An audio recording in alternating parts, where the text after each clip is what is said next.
Bismillahirrahmanirrahim. Assalamualaikum warahmatullahi wabarakatuh. Alhamdulillahirrahmanirrahim. Nabiyina ista'in wa ala muridina waddin. Wassalatu wassalamu ala asyrafil anbiya wal mursalin wa ala alihi wa sahbihi ajma'in. Amma ba'd. Perkenalkan, nama saya Evan Dwi Triyono. Saya salah satu mahasiswa dari STMB Bandung Business Club, Bandung Business School.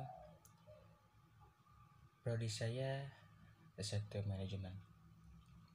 Di sini saya akan memaparkan kesimpulan dari mata kuliah perilaku organisasi yang berjudul dasar-dasar perilaku individual dalam organisasi. Perilaku organisasi. Perilaku adalah suatu respon organisme atau seseorang terhadap rangsangan dari luar dirinya ataupun dari dalam dirinya, ataupun juga tindakan organisme atau seseorang dalam hubungan antara dirinya dengan lingkungannya. Dapat disimpulkan, perilaku adalah sikap atau tindakan atau respon organisme atau seseorang terhadap rangsangan atau situasi kondisi internal maupun eksternal, maupun dari dalam dirinya, perasaannya, ataupun dari eksternal atau dari lingkungannya. Nah, di sini saya akan memaparkan dasar-dasar perilaku individu, yang mana hal-hal yang mendasari perilaku seseorang di dalam organisasi. Ada tiga poin yang akan saya simpulkan. Yang pertama, karakteristik biografisnya seseorang. Yang kedua, kemampuan intelektual seseorang. Dan yang ketiga, learning atau pembelajaran atau evaluasi perilaku individu dalam organisasi. Poin yang pertama di sini ada karakteristik biografis, yang mana ciri-ciri mendasar dalam seorang biografisnya. Di sini ada 3 poin, yaitu yang pertama adalah usia. Poin karakteristik biografis yang pertama adalah usia, yang kedua gender, yang ketiga masa kerja. Dari setiap poin-poin 3 ini ada beberapa hal yang mempengaruhi terhadap organisasi atau pekerjaan. Yang pertama yaitu pengalaman, etika, turnover, kehadiran, dan produktivitas. Saya akan membahas satu-satu. Dari poin pertama, yaitu karakteristik biografis yang pertama, yaitu usia. Usia seseorang semakin lama semakin bertambah, mulai dari balita, anak-anak, remaja, kemudian dewasa, dan usia lanjut. Di sini poin usia berpengaruh terhadap pengalaman. Sebenarnya menurut saya usia tidak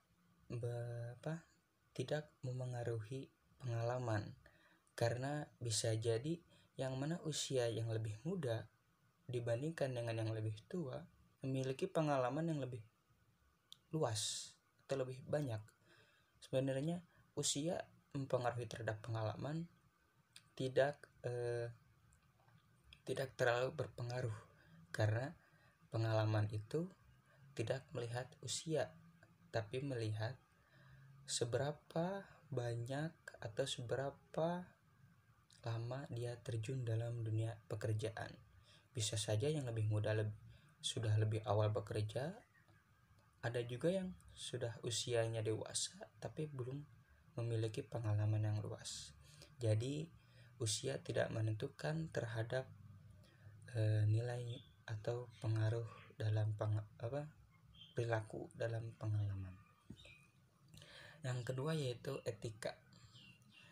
Usia tua atau usia yang sudah lebih dewasa dibandingkan dengan usia remaja atau yang baru menuju dewasa seumuran 20 sampai 23.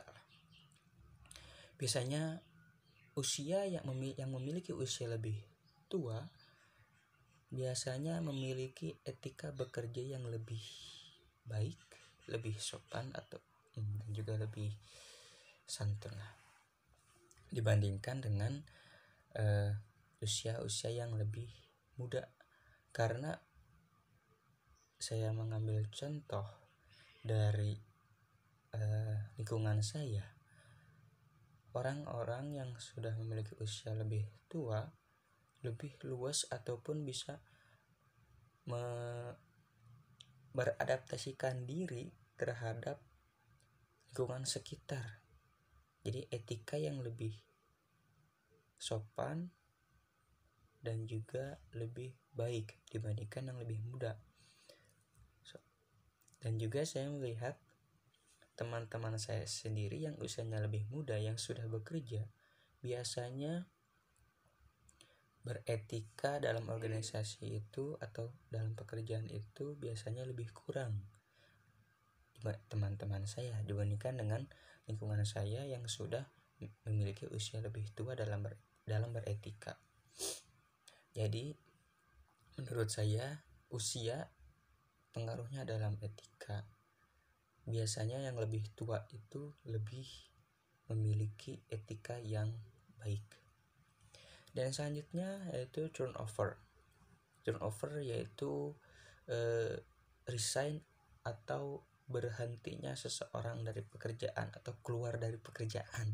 Lebih mudahnya keluar dari pabrik, udah gitu aja. Menurut saya usia, melihat dari lingkungan saya sendiri, usia yang lebih tua biasanya atau yang sudah dewasa biasanya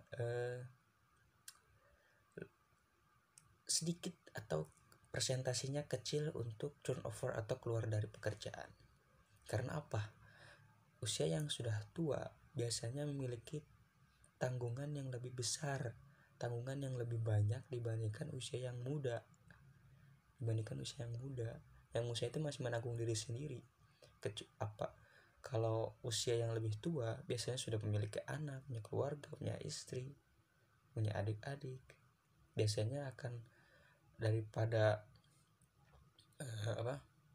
keluar dari pekerjaan, mending menahan diri dalam suatu pekerjaan karena tanggungan yang lebih banyak. Dan selanjutnya kehadiran. Biasanya usia yang lebih menurut saya melihat atau saya menganalisa dari lingkungan saya sendiri, usia muda maupun tua tidak ada pengaruhnya dalam presentasi kehadiran atau absen. Mau yang muda mau yang tua sama-sama bersemangat, sama-sama rajin dalam hadir untuk bekerja dalam organisasi. Soalnya tidak berpengaruh yang namanya tidak hadir, mau yang tua mau yang muda sama saja. Apabila ada situasi kondisi yang tertentu, ya mau yang tua mau yang muda pasti tidak hadir, tapi tidak ada pengaruhnya antara usia dengan kehadiran. Yang selanjutnya produktivitas. Menurut saya biasanya yang usia lebih tua itu memiliki produktivitas yang lebih bagus, tapi biasanya yang lebih tua emang produktivitasnya bagus tapi kalah dalam hal kreativitas dengan yang berusia lebih muda. Itu. Maksudnya ada gender di sini ya perempuan ataupun wanita. Perempuan maupun wanita dalam perbedaan gender ini, dalam bekerja, dalam organisasi, dalam hal pengalaman, dalam hal etika, dalam hal turnover, kehadiran, produktivitas, tidak ada pengaruhnya sama sekali. Hanya ada perbedaan sedikit di produktivitas, yang mana laki-laki produktivitas lebih baik daripada perempuan. Dalam kurung, apabila perempuan di sini sudah memiliki anak. Dalam kurung, perempuan di sini sudah memiliki anak, karena apabila seorang perempuan sudah memiliki anak, sudah menjadi ibu rumah tangga, produktivitasnya menurun. Karena selain bekerja, perempuan tersebut lebih wajib atau membagikan dirinya untuk anaknya. Nah, selanjutnya ada masa kerja. Masa kerja di sini hampir mirip dengan Masa kerja di sini berapa lamanya seseorang itu bekerja. Menurut pengalaman, etika, turnover, kehadiran, produktivitas, tidak ada pengaruhnya, hanya ada sedikit perbedaan saja. Menurut saya, masa kerja itu berpengaruh dalam hal pengalaman dan juga produktivitas. Begitu. Yang pertama, pengaruhnya dalam pengalaman, karena apabila seseorang lebih lama atau lebih sering melakukan suatu pekerjaan, dia akan menemukan cara kunci untuk melakukan pekerjaan tersebut. Begitu. Karena pengalaman yang sudah banyak, karena pengalaman yang sudah lebih dulu berpengaruh kepada produktivitas, yang mana sudah memiliki kunci atau pekerjaan ini itu harus begini, sudah tahu bagaimana cara mengerjakannya. Poin yang selanjutnya dari dasar-dasar perilaku individual, yaitu kemampuan intelektual atau soft skill. Yang pertama, bakat angka atau bakat numerik. Bakat numerik di sini yaitu bakat seseorang dalam biasanya matematika. Udah gitu aja, simpelnya matematika. Karena menurut saya ini sangat penting, karena menurut saya matematika itu bagaimana kita menyelesaikan suatu masalah dalam bentuk angka yang bisa diaplikasikan ke dalam berbagai macam permasalahan organisasi ataupun individual. Karena sangat penting, bakat numerik itu bisa melihat atau bisa menentukan, sedikitnya bisa menentukan bagaimana kita menyelesaikan suatu masalah.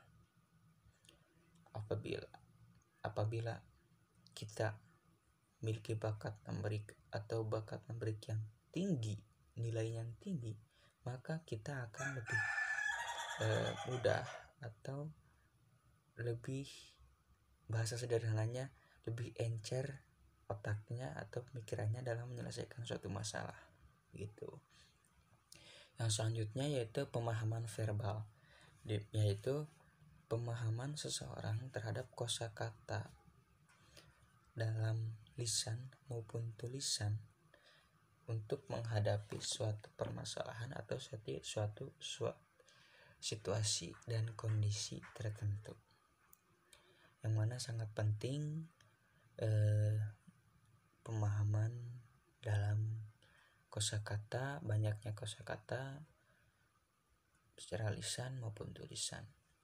Yang selanjutnya kecepatan persepsi atau kecepatan memahami informasi atau memahami situasi dan kondisi.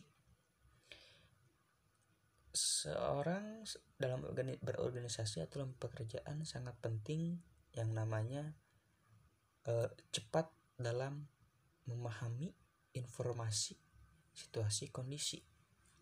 Karena apa? Dalam organisasi pasti situasi dan kondisi itu pasti berubah-ubah. Ada kalanya menguntungkan kita sebagai maksudnya menguntungkan organisasi kita atau bahkan menguntungkan diri kita. Ada juga yang mana merugikan organisasi kita atau bahkan diri kita. Kecepatan persepsi akan berpengaruh dalam situasi tersebut, yang mana kita bisa bertahan atau kita terhanyutkan oleh situasi dan kondisi. Selanjutnya visualisasi ruang, yang mana secara sederhananya saya menganggap visualisasi ruang ini melihat keadaan atau melihat lingkungan kita sendiri. Nah, sangat penting visualisasi ruang ini, yang mana berakhirnya seseorang mampu atau tidaknya beradaptasi dengan lingkungan yang baru atau ruang yang baru. Selanjutnya yang terakhir, kemampuan mengingat. Nah, buat apa kemampuan mengingat? Karena kalau kita dalam organisasi, contoh kecilnya dalam satu permasalahan, kita diberitahu oleh atasan atau senior kita untuk menyelesaikan suatu masalah itu, suatu pekerjaan itu A, B, C, D, E sampai E contohnya.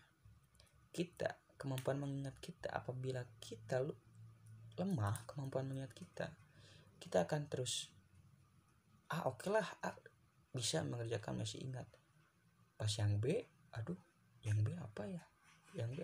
Nah, kalau kemampuan mengingat kita lambat, kita akan terus bolak-balik ke senior kita menanyakan cara-caranya gitu. Poin selanjutnya yaitu learning atau pembelajaran untuk mengevaluasi perilaku individual dalam organisasi. Poin yang pertama yaitu setiap perubahan perilaku yang relatif, menetap atau permanen adalah sebagai hasil dari pengalaman. Yang kedua yaitu penegakan disiplin karyawan yang dilakukan oleh semua anggota organisasi yang digerakkan oleh staff manajer atau atasan. Selanjutnya mengembangkan program pelatihan, banyak-banyak pelatihan dalam berorganisasi. Yang terakhir self management, yang mana setiap anggota organisasi melakukan atau memanage diri, mengatur waktu atau mengatur segalanya diri sendiri atau masing-masing. Oke, cukup sekian dari saya. Mohon maaf bila ada kata-kata yang salah atau ada penyampaian saya yang menyimpang atau salah. Saya pribadi mohon maaf dan saya mohon untuk diberitahu dan mohon untuk dikritik. Wabillahi taufiq wal hidayah. Wassalamualaikum warahmatullahi wabarakatuh.